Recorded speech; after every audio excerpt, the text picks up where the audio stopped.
Hi friends, నమస్తే. ఈరోజు మా ఇంట్లో టిఫిన్ చేయలేదండి. మా మిస్సెస్ మరి ఎందుకో స్టార్ట్ కావట్లేదంట. పొద్దున్న అన్నం పెట్టిందండి, వేడివేడి అన్నం. వేడివేడి అన్నంలో ఒక 1/2 కిలో పప్పు వేసిందండి. కూరలు అయితే ఏం చేయాలి, ఓ చట్నీ లేదు, ఒక కూర లేదు, ఏం లేదు ఇందులో. పొద్దున్న తినమంటే అటు తినా అని చెప్పండి. కాకపోతే టిఫిన్ల కంటే అన్నమే మంచిదని మా తాత చెప్పింది ముసలాయన.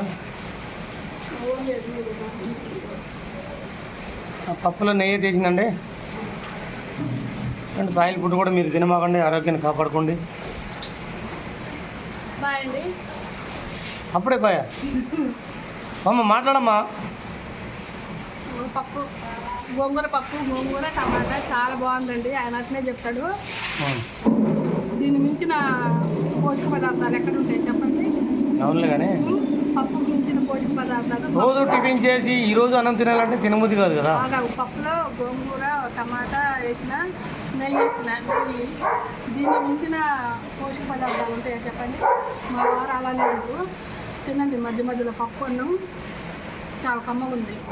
ఓకే అంటే సపోర్ట్ చేసిన ప్రతి ఒక్కరికి నమస్తే తెలియజేస్తున్నాం. కమ్మగా ఉంది. Thank you. జై హింద్. నమస్తే.